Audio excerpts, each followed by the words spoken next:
wait, I just saw it. There you are. Okay, so we spoke about the protons, neutrons being in the nucleus. We discussed the effective nuclear charge, which is the charge that basically keeps the electrons within fixed layers around the nucleus. And we talked about how the path was non-traditional and the fact that it's not orbiting like a planet. It's more quantum-based and probability-based, in which, there's densities. There's probabilities of finding electrons everywhere.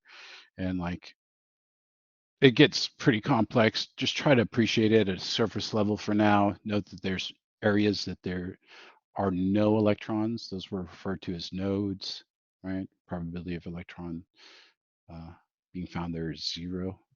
And then there would be the next layer of the onion, the metaphorical onion is our atom. These layers are corresponding to rows on this wonderful periodic table. And that will bring us into our discussion of quantum numbers, okay? And quantum numbers allow us to keep track of the electrons. N is the first quantum number. So N, I believe, is called the principal quantum number. And it tells the layer or the shell. First row is 1, 2, 3. L refers to the subshells, and L can take on values up to n minus 1. All right. So, for example, if n equals 2, then L can either be 0, 1, or 2. Okay. Now, what does that refer to on the periodic table? L is referring to these guys. So the subshells, SPD. This is 0, 1, 2, 3 for the L values. Okay. So if we're talking about the valence shell, do you guys remember what the valence shell is? We talked about that briefly last time, very briefly. Not everybody at once. I can't hear you when you're talking at the same time. I don't think I was here, but isn't it like that outermost shell? That's exactly right. And we talked about the valence shell is the way helps us. Valence shell is what dictates how these are grouped, right? So all of them in the first column have 1 electron in their valence shell. Do you guys remember what these were called? Column 1? Is it alkali metals? Very, very good, Lisa. Yeah, the alkali. What about column 2? Alkaline earth metals? Good. What about all these orange ones? What are these guys called? Transition metals? Sure. And then here, what do we have? I forgot. These are all the non-metals. Column 6 would be the chalco. Oh, wait, no, that's something else. No, that's the next one. Okay. This one's the chalco halogens, then the halogens, okay? And then the noble gases. We are better than everyone because we have a complete octet. And we'll be discussing that when we do Lewis structure. Okay, so as I stated, these values of L correspond to the S subshell for 0, the P subshell for 1, D subshells 2, and F. Okay. Now, M sub L, this one refers to the orientation in space. This is all probability based, so it's more of a which one of these sets of quantum numbers could you have or could you not have type questions they'll ask you, or list all the possible quantum numbers. So if we were to go back to this example here that I had, and I said the N was 2, and I specifically said, let me go to L of 1, then that narrows down my angular quantum numbers because our angular quantum numbers go from 0 all the way to plus or minus L. All right. N equals 2. What does that mean to you? What have I done by choosing n equals 2? Where am I on the periodic table? What does n refer to? The group number? Groups are the columns. The word you're looking for is period. Okay. Okay, or the row. So n equals 2. That tells me on my periodic table, I am somewhere here. All right. And then I said, let's choose. Right now, we have the choices for L. Because n equals 2, L can be what? 0 and 1? 0, comma, 1. All right.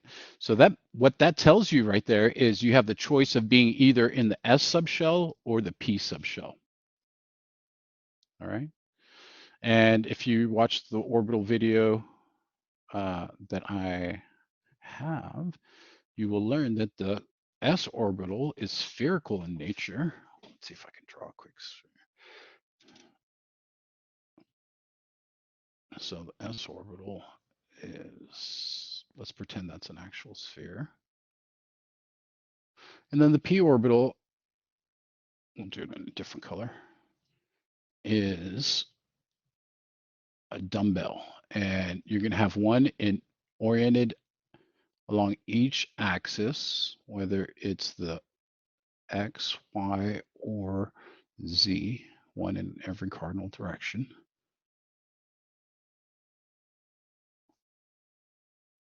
Okay. But those are what the subshells look like, and they'll ask you to, identify them. Later, we'll talk about how in nature we see hybridized versions of these orbitals. When they form bonds, they have some partial spherical nature as well as some dumbbell type of nature, but that's a discussion for another day. So I've chosen L equals 1, correct? So when I choose L equals 1, now M sub L can only be,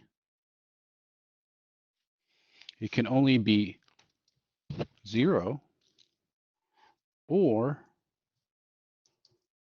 -1 or +1. Okay. M sub L can only be 0 up to plus or minus L. If it was 2, if I'd chosen L equals 2, which I can't in this case, we would have plus or minus 2 as choices for M. Then there is the magnetic spin. And basically what we're doing here is we're taking cathode ray and we are shooting a beam of electrons, and they want to know, does it spin it up or down? They chose 1/2 as the value. It's completely arbitrary, but depending on 1 divided by 2, whether your last electron you put in your orbital diagram is pointing up or down, it'll be +1/2 or -1/2. Okay, so that was a lot to digest. Let me take a couple steps back and say, if I have n equals 2, we could have any of the following scenarios occur. L could either be 0 or 1, right? Because in the second row of the periodic table, we can either be in the 0 subshell, which is S equals 0, or L equals 0, or we can be in the P subshell, which is L equals 1. Are you with me? So depending on which electron I'm talking about, I can be either here or here. And then M sub L could either be -1, 0, or 1. And then M sub S could either be plus or minus 1/2. So if they said list all the valid quantum numbers for the last electron in the valence shell of oxygen, how would I modify my list of possible quantum numbers to accommodate that question? So let me type it in there. We're looking at, okay, so let's digest what that's asking. Let's break it down. First, I'm talking about valence shell, right? So that's the outermost shell. How did I tell you were going to get the valence shell? Where do we get that from? The number of electrons in the valence shell. We look at the column number, right? I think we talked about that briefly. I think, Lisa, you might have gone to class already at that point. I don't think I was here for this. It's okay. So oxygen is over here, and it is in group 6. So it has 6 electrons in the outermost layer of the onion of its atom, metaphorical atom. Okay. Now, because I said oxygen, I have to modify this list of quantum numbers. What do I have to do? Because I said the last valence shell electron of oxygen. Have I specified something? Can I eliminate one of these numbers? What's not possible now? What do these guys represent? 0 and 1. The subshells? The subshells, exactly, Oswaldo. So by saying the last valence shell electron of oxygen, I'm over here. This is what subshell? This is the P, right? So what would need to happen to make this make sense now is I would need to eliminate that 0. L would have to be 1 if I'm talking about that last electron. Okay. If I was talking about the first electron, what would happen? Well, I would get rid of the 0 or the 1, and my M sub L could no longer attain those values. It could only be 0. I could only put 2 electrons in the first subshell, right? 1 electron, first column, second electron, second column. Let's look at, I want you guys to list me all the possible quantum numbers for the valence shell of calcium, the last electron in the valence shell of calcium. Let me clear up some space here. Actually, let's just create a new page because I don't want y'all digging through pages trying to find out. I know it's here somewhere. I saw him type it. Okay, so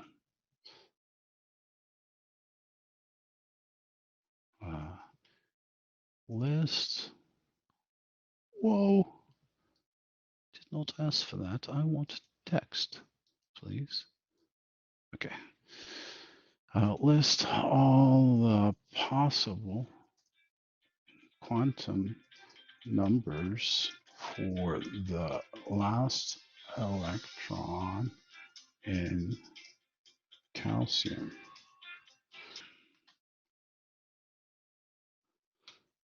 Can you tell me what N is for calcium? 4. 4 indeed, young lady. Good. Because it is on the 4th row. Now, caveat to that statement, you got to make sure that if you're D in the D subshell, you subtract 1 for N. Okay? So even though in the 4th row, this is 3D. We'll talk about this later when we talk about electron configuration. It has to do with the order in which they fill. It fills there and then there and then there. Goes that way. Okay? Here's a diagonal pattern to it. So here, calcium indeed is 4. So we put N equals 4. Now that opens up L equals what? Can equal what? 0, 1, 2, and 3. Now, based on the way I've asked the question, do I specify one of those possible values? It would be 0 Why did you choose 0? That's correct, Lisa. because we're looking for the last electron. Okay. And the 20th electron is in the S subshell, right? It's in the second column. So we have to say, all right, well, of these choices, I know that L has to be 0. Does that make sense to you, Oswaldo?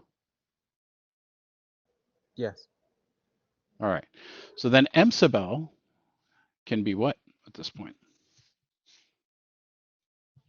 What's my only choice for M sub L? 0. 0, right? Because it's plus or minus L. And since I've chosen L has to equal 0 because of group 2 on the periodic table, then M sub S can be what? Either plus or minus 1/2.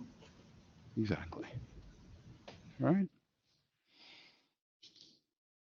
So earlier, okay.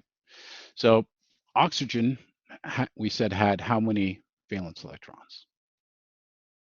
6. Yes, ma'am. That's correct. So because it's in group 6, it has 6 valence electrons. So the way it fills it, there's 2 principles that we use when filling orbitals, okay? Or these subshells. The first principle, let's see, is off-thou. What is this off-thou principle that you're discussing in my classroom? That was a little bit of German and French mixed together, wasn't it? Off-thou principle states that you build up the lower energy electrons first. So S gets filled, then P, so forth. And then Hund's rule states that you're going to be place 1 electron in each subshell before pairing up. Okay, so these 2 principles together will allow us to draw our orbital diagram for the valence shell of oxygen. And we are on the second row of the periodic table. Okay, this is delving a little bit into the quantum number stuff, or the electron configuration stuff as well.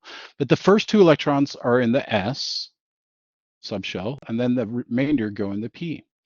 So when I'm filling up the first 2 electrons, the 2s orbital gets filled first, okay?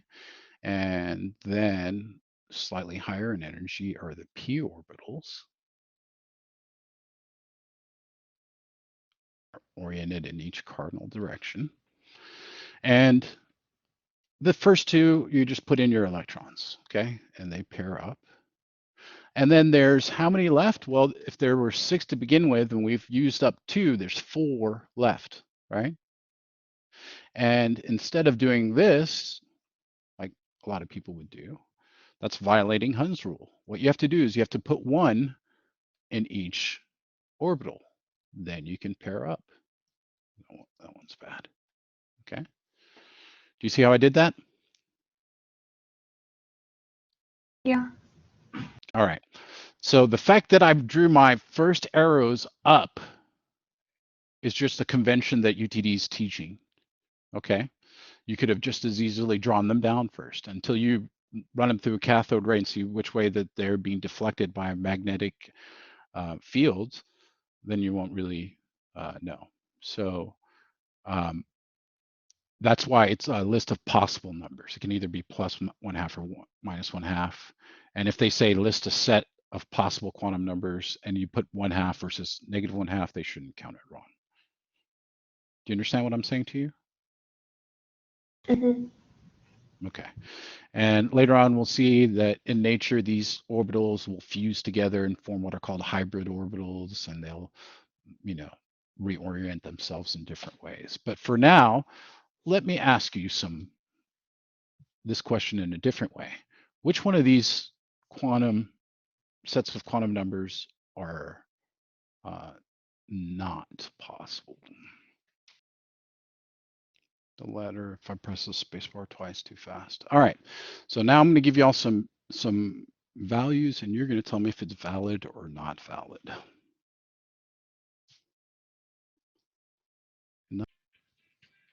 Valid or not valid? Not valid Why? because the L can't be 2. Because of the twos, right? Mhm. What's the restriction? For the angular momentum number, it's 0 is less than or equal to L is less than N, and so L could only be 0 or 1. So yeah, L cannot be the same value as N. That's not valid right there. Okay, so not valid. Let's look at another one. I'm going to write them by hand because that was too complex. Let's do 3, 2, 3, -1/2. How's that looking? Valid or not valid? Not valid. Why not? The M sub L can't Yeah, make what's it. wrong with that one? The restrictions, it should be -2 is less than or equal to 0 is less than or equal to +2. Yeah, so our M sub L can be greater than our L, correct? Mhm. Okay. So you guys getting the idea of what to keep an eye out for? Yeah. I think it's valid. Oswaldo, do you agree? It does look valid. Looks valid to me, right? Everything's kosher. So I think we're okay there. So quantum numbers will allow us to basically know the behavior of an electron and what's going on. And there will be guaranteed questions on this on the exam. So make sure you're able to go list all the possible valid quantum numbers. Make sure you're able to recognize which ones are invalid and what you need to do if they specify for the last electron in the valence shell. All right. Okay. So did they go over the periodic table trends, electron configuration? What all have they done? Where are they going to stop on this exam?